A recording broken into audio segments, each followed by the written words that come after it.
Hey, Gary's Gulch, welcome back. Hey, I had a fantastic visit this past week to MidSouth Home Buyers and their property management company in both Little Rock, Arkansas, and their primary location in Memphis, Tennessee. It was a great visit with like 20 to 25 other investors on a bus.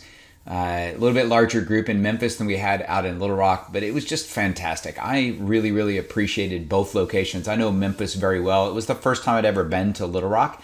I would just say that Little Rock is a typical Midwestern town. I mean, it's not a huge city. It's a decent size, but I'd put it like, Springfield, Illinois, definitely not as big as St. Louis, not as big as Carbondale, but pretty similar to like Carbondale where I grew up in Illinois. But you could mistake it for any place in a 5 state surrounding area. Now, one of the things about Arkansas, which has got everybody's attention, or if you're an investor in the Midwest, I've always heard about how Arkansas has really strong landlord-friendly laws, and they do.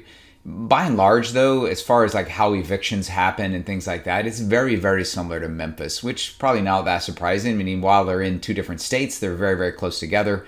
Maybe an hour and a half drive between them across the Mississippi River. I would say also that Little Rock is kind of 15 years behind where Memphis has been on rehabbing and improving the rental property market, meaning that the properties that MidSouth was looking at and was showing to us were things that had been, some of them had been boarded up for a while and they needed, some stronger foundational work. And it's tough to find that in Memphis. You still can find it a little bit. But typically what you're seeing in Memphis is something that has actually been rehabbed in the last 10, 15, 20 years. And is just maybe going through another little bit more of a refresh. You're not seeing stuff that, is boarded up after years of being owned by an individual who lived in it and then just hasn't been touched for a long period of time. Like that stuff is pretty much behind Memphis, and they're focusing more on new construction. And that's just from the really strong rental demand there. That place sailed through COVID because if you could, as Liz from MidSouth talks about, and by the way, I'm going to have the property management team on to talk about, why they're different, how they have been this unicorn in the Memphis area for decades, and how they can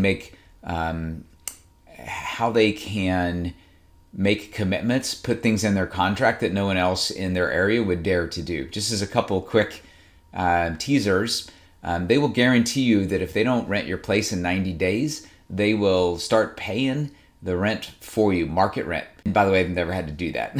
And so you can tell that they're very strong on what they're doing.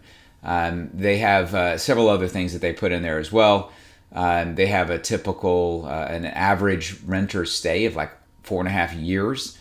And they end up renting in areas that a lot of other companies have zero success in. They're doing both new construction properties and they're doing doing a bunch of rehabs of older properties. Memphis, it's basically just rehabs. There's a few like infills, a lot here, a lot there, that they're building a new one on a lot, maybe something burned down previously in the area. In Jacksonville, it is a lot of rehabs as well, but they're also doing completely new subdivisions of new construction properties. So they're doing both, and they're in control of it, meaning that they're doing everything. They're not just general contracting and subbing it out to somebody else, which is really important from the perspective of ownership and meeting deadlines and things like that. I don't think the sub contractor role works out very well. It certainly doesn't work well here in Cape Coral, Florida, where they just have no control over timelines, costs, and things like that. So anyway, that's a quick, brief feedback on that. What we're talking about today, and this is a shorter episode, but this is about phase 2 of the typical financial life of adults. And the previous one was the growth phase, and this is the income phase. The reason this one's shorter is because it's very similar to the conversation that we had in the past 3-part series, where we were talking about cash flow, wealth, and protection of those two. So cash flow and income, essentially the same thing. Where do you get income from when you want to shift in your life from earning more or bringing in more perhaps from your business or something, than you're spending, to a point where you're going to spend down assets. So the income phase is not just about cash flow, it's about where does that cash flow come from. And so when you're in the income phase, it's really more about I have built up, I have grown an amount of money, and the pure version of income phase is I'm now spending that down. And it just comes down to like, what asset should I turn into cash flow today, at this age, at this stage in my income spend down world. And then there's a point where you go from this income where I'm just making sure that I efficiently get enough cash flow from my assets that I don't run out in my lifetime. And then you kind of flip this switch to, okay, I know I'm good. I've marked off the bucket list of all these expensive travel things. I don't want to travel as much anymore. Now I want to think about my grandkids and great grandkids, and think about how I can pass something most successfully to them. And that's the legacy that you leave inside those people by influencing their lives and being the example for them. And then it's the wealth that you leave to them. And so that's what we will talk about when we get to the legacy side of this. So on the income side, again, it's just turning assets into cash flow. For a majority of your life up to this point, it would have been the asset, being the thing that generates cash flow. That's an unlimited stream of cash flow. It can be massive, and it can grow every year, and every year could be bigger than the one before. It just comes down to how much value are you actually adding to the world, and how much are they compensating you for that tremendous value. Can you be a billionaire? Sure. If you're not dead yet, you can be a billionaire. You just got to light the rocket underneath that asset. Maybe you can figure out something better than the amazing Elon Musk version of grabbing rocket engines with a claw when they come back down to Earth. That's incredible. Maybe you can, turn them into something that you can shrink down inside a briefcase and carry it around with you. I don't know. But I'm not discounting anything now as I see these geniuses in our planet in the 21st century and what they're coming up with AI and just technology and batteries and energy distribution in engines. It's really, really an incredible time. As my good friend Jason Hartman says, it's an amazing time to be alive.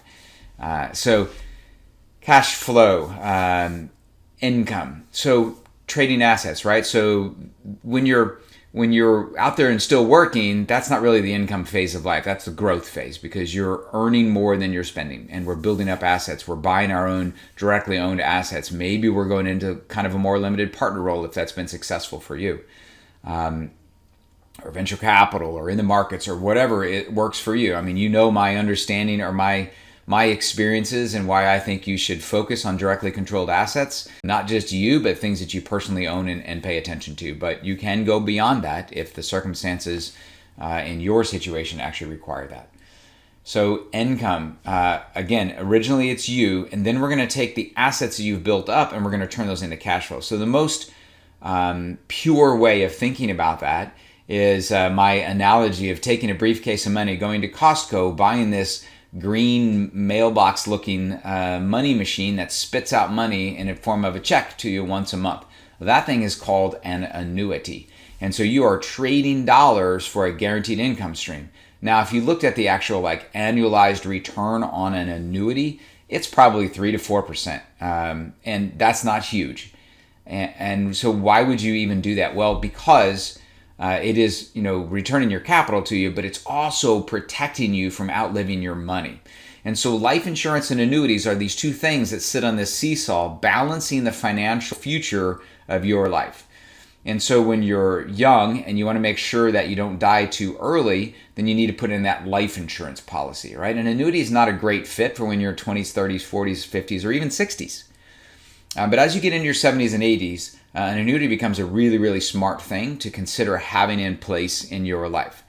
And an immediate annuity or a pure annuity is something, again, where you're trading dollars for a guarantee that somebody will pay you money. They will give you cash flow. They will insure that income stream for the rest of your life, or however long you want them to insure it for. And so if you have a life insurance policy that prevents you from dying before all the money is made in the growth phase, and then you have an annuity, that works out really well. Now, many people will not do a pure annuity. So the most efficient way to get income stream from a lump sum of money is to have what's called an immediate annuity that has no extra limitations on it. meaning that if you died tomorrow, all that money would be gone. And most people won't do that, even though they know it's the most efficient way to get cash from it. If you live out to life expectancy, it will have brought you a lot more money than putting a bunch of restrictions on it. But people feel like, well, I can't take the risk of giving up that money permanently. I want it to go to my grandkids, or I may need it in the future. And so they say like, hey, I want you to pay me back for at least 20 years, or I want you to pay me back the principal that I gave you, or I want you to pay back over my life and my child's life, or you do something like that. And that's pushing risk onto that insurance company. And anytime you push risk onto the insurance company, they have to reduce the premium payout or the payout to you. I mean, it's the only way they can stay in business. You know, if you say, hey, would you come mow my lawn? I'll pay you $50. And the person says, sure, that's worth what I want to do. And then they're like, okay, then you say, okay, but I also want you to trim. I want you to do my pool. I want you to wash my car. And I want you to pay me $5 an hour while you're here. Well, that's a lot of risk on you. And so you can't do it for $50 anymore. And so if we start putting all these requirements on the insurance company, their payout to you, their monthly or annual payout that they're giving you has to come down. It's just the only way they can stay in business. And so the best way to do it, again, is to do a pure annuity, which says, hey, I'm trading this money to you. It's very likely, the statisticians say that I'm going to make it another 30 years, but likely, you know, I'm a healthy person, I might make it 45. And that's what I'm worried about, is that I'll run out of money if I make it 45 more years. And so I want you to protect me from that, Mr. Insurance Company. And so the people who have the confidence to do that are the people who also have that life insurance policy, because then two things happen when they pass away. Then yes, the annuity is gone and whatever you put into that is gone, but the life insurance policy just paid out a large tax-free amount of money that then replenishes where you got the money for the annuity, and that can go to family. Either your spouse if you died super early, or your grandkids and great-grandkids if you wanted to have that set up as legacy. So I hope that helps. You know, like I said, I didn't want to make this super long, so the annuity is the pure way to do it. And then we can just go take all of our other assets. You know, we can take equity that we have in our primary residence. We can do what's called a reverse mortgage. That gets all kind of bad press by Wall Street, by New York State, by people who want you to keep your money in the market so that they can manage it and get a 2 or 3% management fee off of you every year. But a reverse mortgage is just math. And again, people don't normally do that or think about doing that if they don't have a way to pay it off, because maybe they wanted to leave it to the kids and grandkids. But a reverse mortgage actually protects you from market corrections where your house value goes down and you needed that equity in there to live on. All right, so a reverse mortgage will lock in your equity, and in fact, it makes it go up every year, even if the actual equity in your property is going down because the markets are correcting. And so a period of time where we're heavily inflated, like last year in 2024, it would have been really smart for somebody in their early 80s to lock in that equity with a reverse mortgage. And again, one of the reasons a lot of people won't do that is because they don't know how to pay it off. But if you have that life insurance policy because you've been following the hierarchy of wealth, and you've been working with me, then you have this, again, guaranteed death benefit that's going to pay out without taxes that you could use to pay off the mortgage, or just let the bank have it and the kids can decide that they want to instead take the cash. And so that's another great method. And then there's all other kinds of things. You can sell a property every couple of years, use the cash flow to store it either in your policy or in a high yield savings vehicle, and then just spend it down over time. Spending money by taking it out of a savings account where you stored a lump sum of money from a periodic sale, that's a form of cash flow, right? And it makes a ton more sense than what I hear people say all the time, where they're like, hey, I'm 15 years from retirement, so I'm going to get a 15-year mortgage and stuff all my money into this house or into my property so that I can then have more cash flow later on. Well, why don't you not stuff it in there, get it to grow for you, maybe even invest it, but at a minimum, have it sitting in your hands so that if you get to the 15-year point and you go to the banker and the bank is like, yeah, we're not lending now. So at that point, you're stuck, right? You can't get the money back out. So don't put it in there to begin with. Don't make these massive extra payments on a 15-year mortgage, for example. So you could sell assets, you could sell your business, you could sell something with an income stream like an owner carryback kind of mortgage so that you're getting an ongoing cash flow over time instead of getting it all at once. So plenty of ways. It's actually very simple to turn assets into cash flow and to do it efficiently, and I help clients do that every day. Next time when we get back together, we will talk about legacy. Legacy is my favorite because it's just really cool to think about what value have we added to this world and how can we pass that value on to our future generations and our favorite charity and friends. So again, hopefully this was helpful. Again, my big gift, my big takeaway on this one is that it is easy. It is easy to turn growth, the successes that you've had, into cash flow. The only really important things, just focus on growing it and not losing it. And that's where Hierarchy of Wealth comes in, not losing it. Had some great comments and feedback from my friend Kath, and we will get into those coming up here in future episodes. But the big picture, was he said, hey, I'm not so sure I can call it tier 2 if I have a lot of other people involved. And that's why I went to Memphis, because I'm tired of recommending or having you even consider investments that I've gotten into where I found out that the people were either stupid or unethical and lost my money for me. So you got to be around people, and there's no shortcuts for learning if they have the integrity. You got to go spend a lot of time around them. I just did that, and I've known this group for a decade, so I'm very comfortable making a personal introduction, getting you a little bit higher on the wait list at MidSouth with my friend Liz Nolan.